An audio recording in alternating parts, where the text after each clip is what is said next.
On va prendre des nouvelles de Roberto De Zerbi, l'entraîneur de l'Olympique de Marseille qui a défendu la Ligue 1 et le foot français. Il a déclaré ceci, il s'est exprimé dans un podcast italien.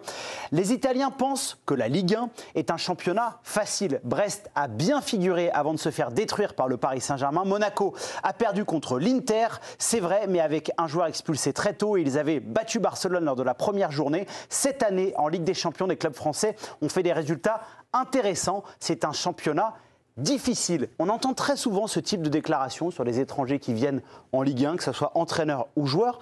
Est-ce qu'on est trop sévère, alors nous, les observateurs et les fans, avec notre championnat de France? À cette question, deux chroniqueurs ne sont pas d'accord. C'est un duel dans l'équipe du soir. Jingle. Oui, on est trop sévère. C'est Étienne Moati et vous allez être opposé au professeur nul en maths, donc de l'équipe du soir. Et pas très bon en français. Si, il est excellent. Mais il est excellent. Fort en football. Vous avez répondu non. Étienne, oui, vous avez la main. 30 secondes. Mais ouais, moi j'ai le sentiment que de toute façon, la Ligue 1, quoi qu'elle fasse, on se fout de sa gueule. Et les matchs sont nuls, les joueurs sont nuls, les entraîneurs sont nuls, les présidents sont catastrophiques. Moi j'observe quand même qu'aujourd'hui, les affluences sont en hausse. Le nombre de buts est beaucoup plus important qu'il n'était. Et je vois les clubs français en Coupe d'Europe qui se sont plutôt bien comportés, voire très bien comportés pour le Paris Saint-Germain qui est champion d'Europe. Moi je vois des entraîneurs qui ont des systèmes de jeu intéressants, je vois des joueurs qui sont bons, je vois des jeunes qui sortent. Je trouve qu'on est trop sévère par rapport aux critiques énormes qu'on fait sur la Ligue 1. C'est terminé, Étienne. Vous prendrez un carton jaune. Dave. Bon, pour rappel, on est le 5e championnat européen, c'est l'indice UEFA, c'est pas moi qui le dis, et qu'on est très loin des 4 premiers.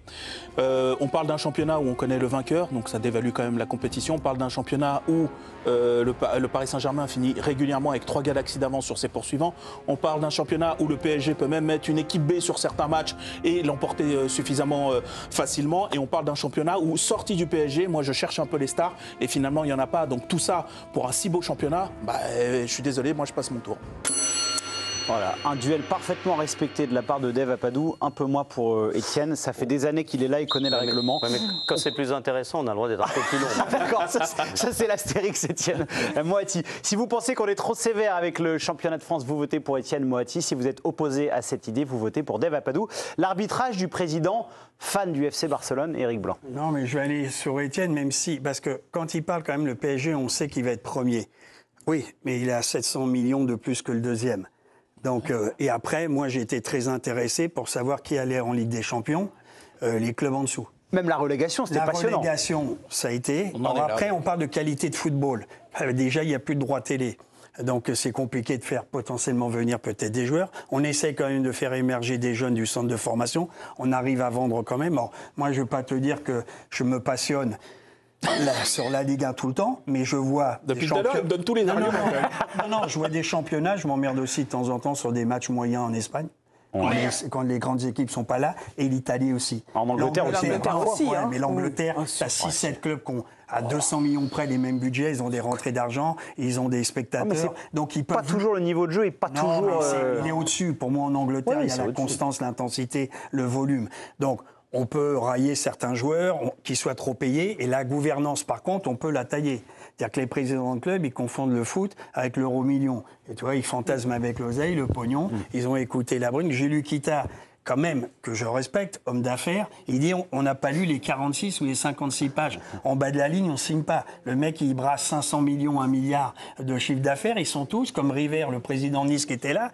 Et je sais pas, ils ont des avocats où ils envoient de l'oseille, qui me prennent. On va pas lire et moi je vais prendre le chèque. On reviendra à la même conclusion. Et donc avec tout ça, la Ligue 1, ça va. Non, là on parle du jeu. Parce que là, tu peux leur taper dessus. Parce que là où je suis d'accord avec toi, les présidents de club, la constance, c'est la connerie. Éternellement recommencement. Eux, tu peux. C'est anormal quand même que ces gens-là arrivent pratiquement sous tutelle du foot de la fédération. Ils ont peur.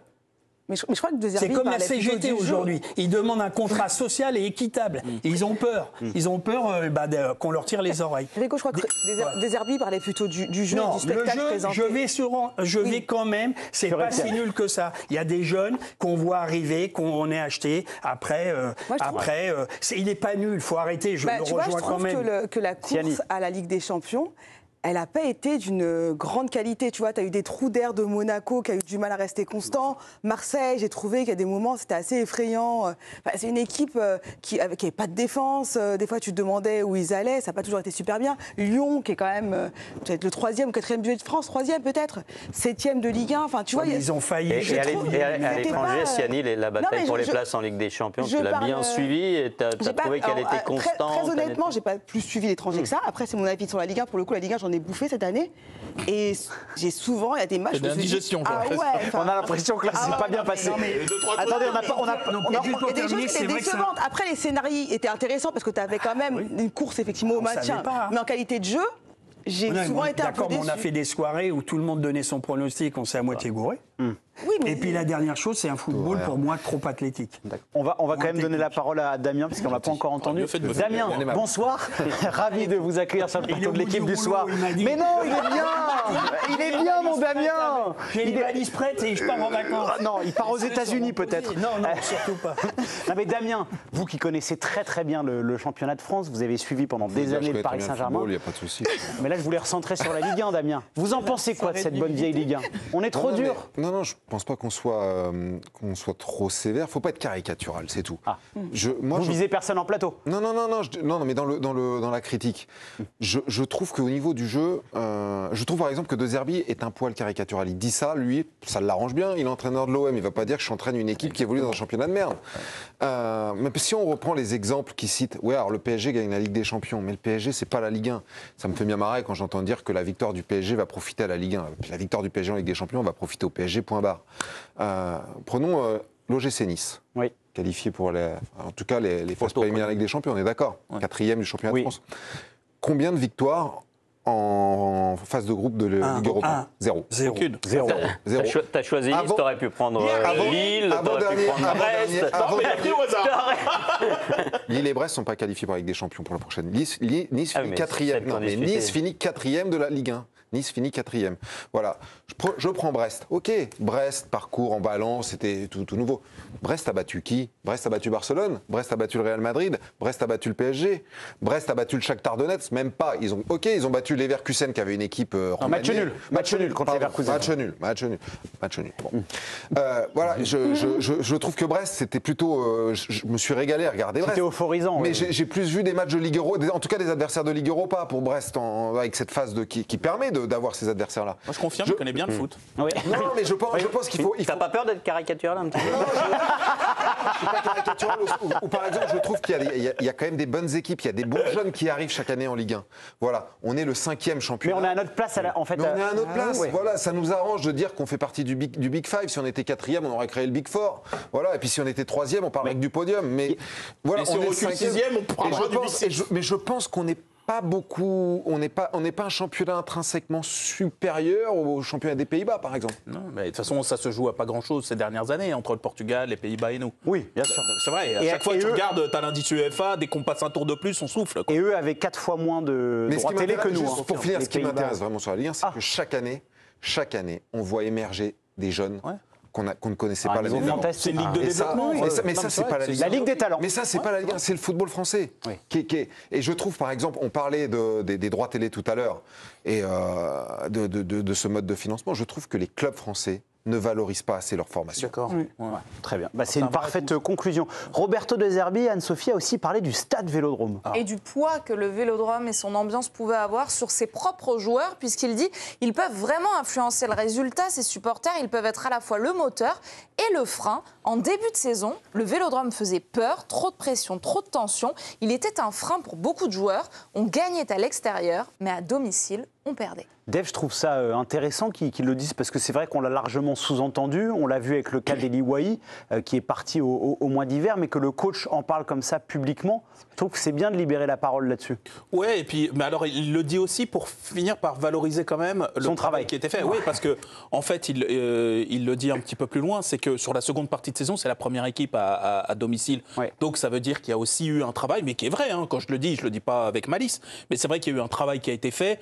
sur les personnalités, sur le mental. C'est aussi pour ça qu'ils ont fait leur retiro, là, aussi pour essayer un petit peu d'optimiser tout ce qui pouvait l'être, justement pour pas subir cette pression, ce vélodrome, cette course à la qualification pour la prochaine Ligue des Champions. Mais c'est vrai que c'est un thème récurrent depuis 2-3 ans. C'est pas le premier entraîneur qui le dit, Marseille qui dit ça. La saison dernière, il me semble que l'OM avait plutôt bien marché à domicile. Donc après, ça dépend aussi de ton recrutement. C'était sous Igor Tudor que c'était parfois compliqué au Stade Vélodrome. Ouais. Mais ça dépend aussi des joueurs que tu recrutes. Et pour le coup, à Marseille, c'est un vrai sujet de prendre des joueurs qui ont assez de caractère pour résister effectivement au Vélodrome, à une bronca, à quand ça va pas, le stade qui peut te siffler. Et ça m'étonne à chaque fois qu'on revienne là-dessus, parce que ça dit aussi beaucoup du recrutement qui se fait à l'OM. Tu peux pas prendre n'importe qui, il faut prendre des joueurs qui sont assez costauds pour supporter ce paramètre que tu n'as pas dans tous les clubs de France. Après, il y a des joueurs qui se sont aussi révélés. Enfin, on peut pas toujours tout maîtriser. C'est des choses que tu dois prendre en compte. Enfin, je veux dire, à Monaco, ils n'ont pas de soucis, je pense. Non, mais il y a des soucis de motivation. Par exemple, à Monaco, non, mais parfois c'est un peu trop tranquille. Et c'est aussi le cas parfois du Stade Rennais. Il y en a qui disent que s'il y a un peu plus de stress, ça pourrait être bien. Et ben voilà, on a fini notre page Roberto De Zerbi. On va tout de suite ouvrir le milieu. Ah oui, victoire d'Étienne. Bravo Étienne. T'as pas simplement raté ton bac, t'as même raté Non, moi jette les cancres, moi. C'est comme ça.